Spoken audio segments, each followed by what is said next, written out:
The Anderson Group's glass and steel headquarters towered over downtown Seattle, its top floors disappearing into the morning fog. I sat in my cubicle, deliberately plain and unassuming, watching the executives file into the main conference room for the quarterly shareholders meeting. My sister Katherine, impeccable in her designer suit, paused by my desk. Her lips curved into that familiar condescending smile she'd perfected since taking over as CEO after our father's retirement. "Still working on those reports, Amanda?" She made it sound like I was coloring with crayons. "The meeting today is for shareholders and executive staff only. You understand, don't you? Someone needs to keep things running out here." I glanced at my watch, 9:50 a.m.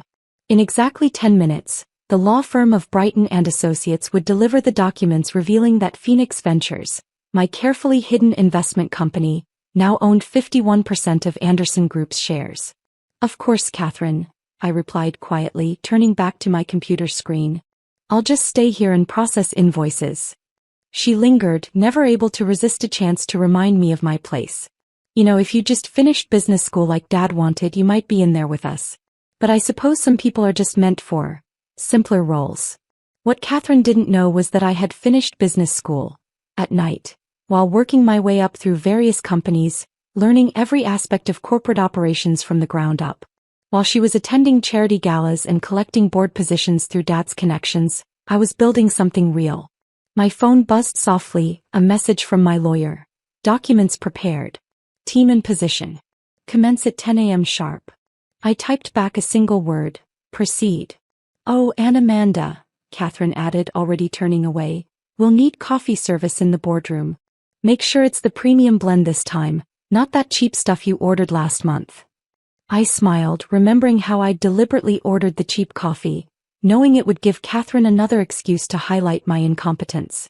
Every perceived failure had been carefully orchestrated, building their confidence while masking my true intentions. Through the glass walls, I could see our father settling into his chairman's seat. Robert Anderson, founder of Anderson Group, now semi-retired but still controlling the company through his chosen successor, my perfect, privileged sister. He caught my eye through the glass and frowned slightly, probably wondering why his disappointing younger daughter was even looking in that direction.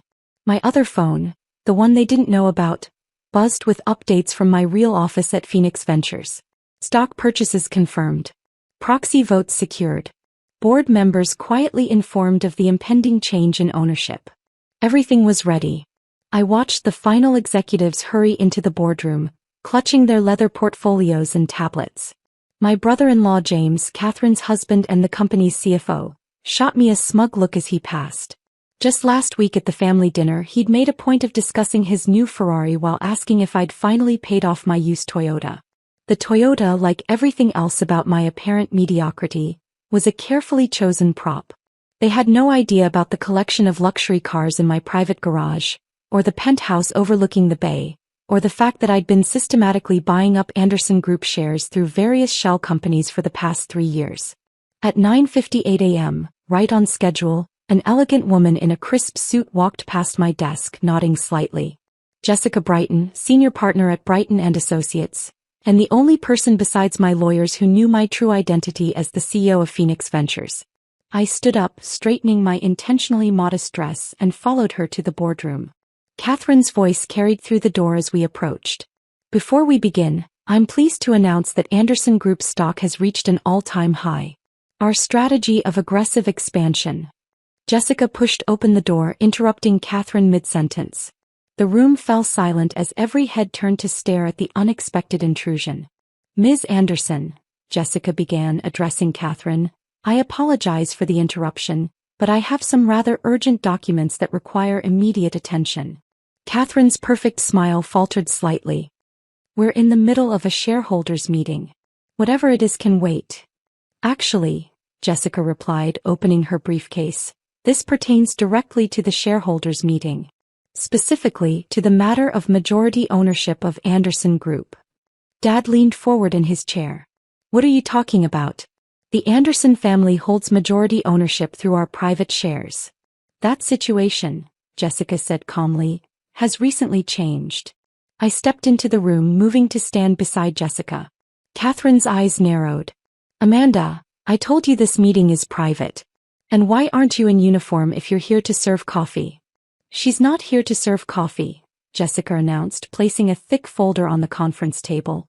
She's here as the majority shareholder of Anderson Group, through her company Phoenix Ventures. The silence that followed was absolute. Catherine's face went pale then red. James dropped his Mont Blanc pen. Dad's hands gripped the arms of his chair until his knuckles turned white. That's impossible, Katherine finally managed. Phoenix Ventures is. Everyone knows they're owned by some reclusive tech billionaire.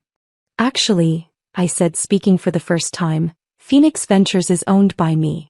Has been since I founded it 8 years ago while you all thought I was just pushing papers in a cubicle. Dad found his voice. 8 years? But you've been working here as a clerk. Administrative assistant, I corrected him. Yes, I have.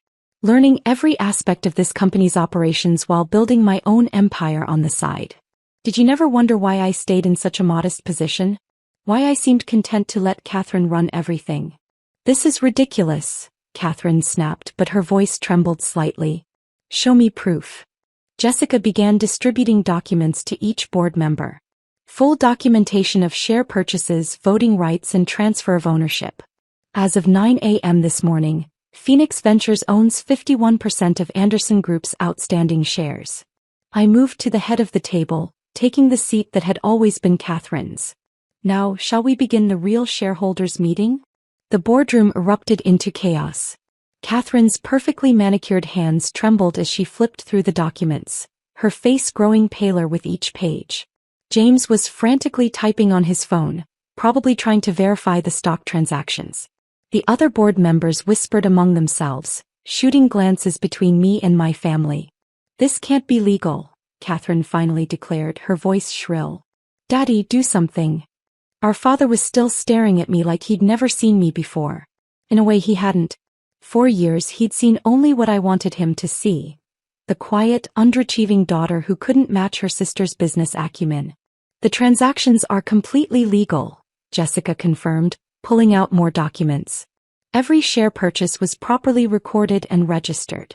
The SEC has been fully informed of the ownership change. But the money, James interrupted, his CFO instincts kicking in. Anderson Group shares are worth billions. Where did you get that kind of capital? I smiled, thinking of the empire I'd built while they weren't watching. Phoenix Ventures isn't just one company, James. We own technological patents, real estate developments, and controlling interests in dozens of corporations across multiple industries. Anderson Group is actually one of our smaller acquisitions. Smaller. Katherine choked out the word. Current market value of Phoenix Ventures Holdings exceeds $12 billion, Jessica stated matter-of-factly. The purchase of Anderson Group shares represented less than 20% of available liquid assets. Dad finally found his voice. All this time, while we thought you were just the family disappointment? I finished for him. The one who couldn't handle business school?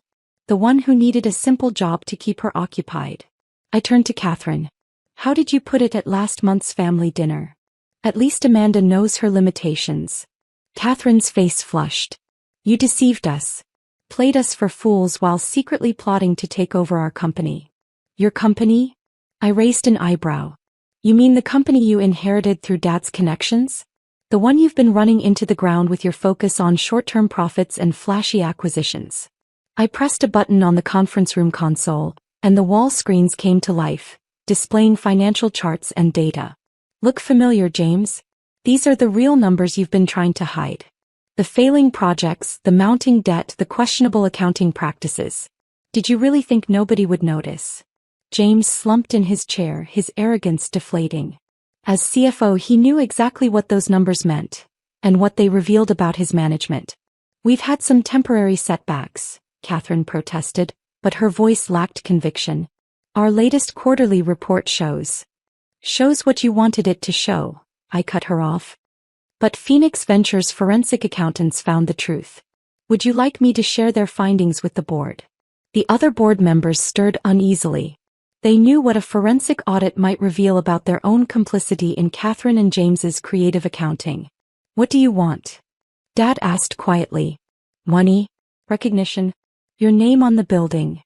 I laughed softly. Dad, I have more money than this entire family combined. I own buildings across 3 continents. What I want is to save this company from your precious heir's mismanagement. I've done nothing wrong. Katherine stood up, her designer heels clicking against the hardwood floor. This company has prospered under my leadership. Sit down, Katherine, I said firmly. Before I asked Jessica to share the SEC's preliminary findings about your insider trading activities. She fell back into her chair, face ashen. How did you know? I've had people watching every move you've made for years. Every illegal trade, every hidden account, every secret meeting with competitors. Did you really think you could hide it all forever? James reached for his wife's hand, but she pulled away. Their perfect power couple facade was cracking under the weight of exposed truth. As of this moment, I continued, both of you are suspended from your positions pending a full investigation. Security is currently changing the locks on your offices and securing your computers. You can't do this, Katherine whispered, but there was no conviction in her voice anymore.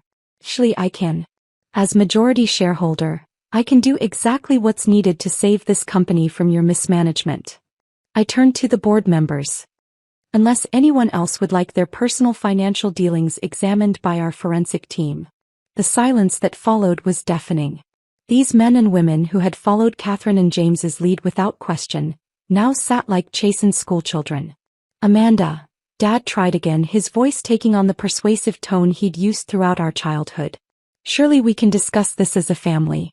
Find some compromise that keeps the Anderson name. The name stays, I interrupted. But everything else changes. Starting now.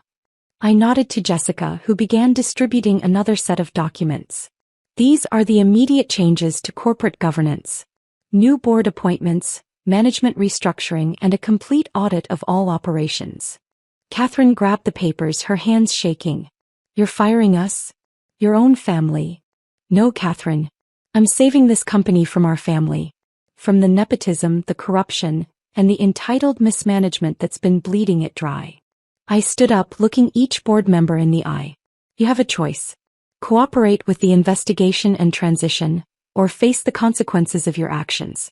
Either way, Anderson Group will be transformed into what it should have been all along, a properly managed, ethically run corporation. Dad slumped in his chair, looking suddenly old.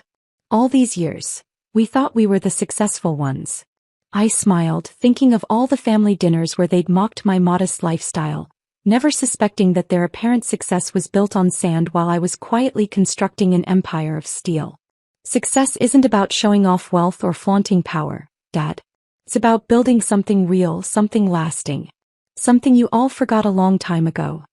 The aftermath of the shareholders' meeting unfolded like a carefully orchestrated symphony. Security escorted Katherine and James from the building, their personal belongings packed in cardboard boxes. A far cry from the designer briefcases they'd carried in that morning. The board members scattered, each no doubt rushing to consult their lawyers about their own culpability. Dad lingered, staring at me like he was seeing a stranger.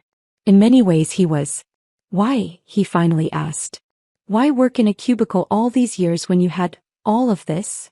I walked to the window, looking out at the city skyline. My skyline, though few people knew it.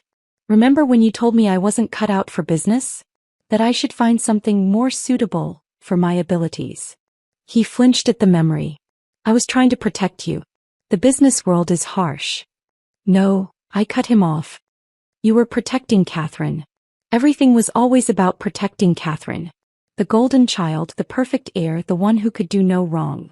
And look how that turned out, he said quietly, glancing at the financial reports still displayed on the screens. My phone buzzed, updates from the security team. Katherine's office had yielded a treasure trove of incriminating documents. James's computer contained enough evidence of financial misconduct to keep prosecutors busy for months. Miss Phoenix, my real assistant, entered.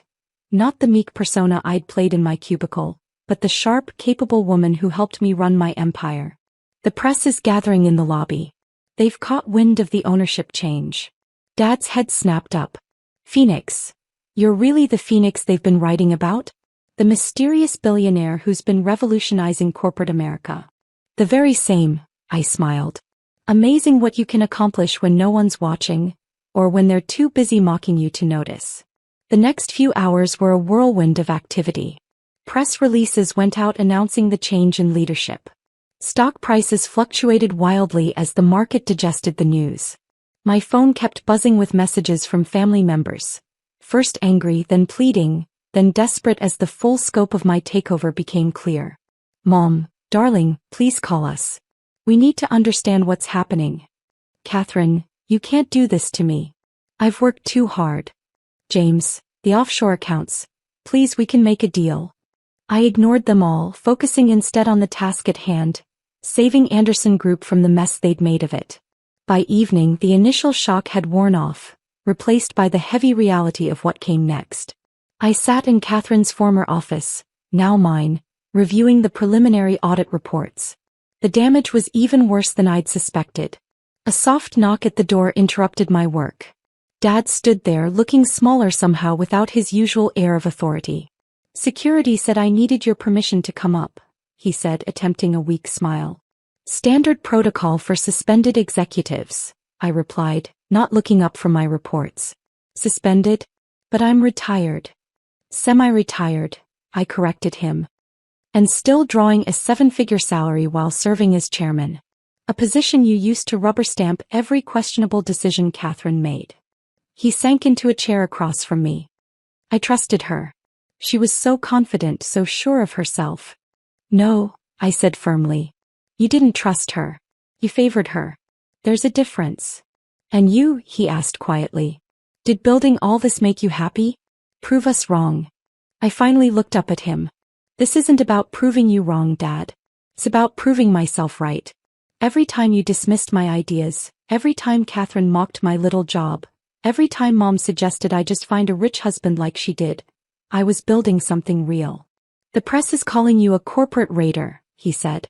"The press doesn't know the whole story. I don't raid companies, I save them, transform them, turn them into what they should have been all along." "And Anderson Group? What happens to your family's legacy?" I stood up, walking to the window where the city lights were coming on.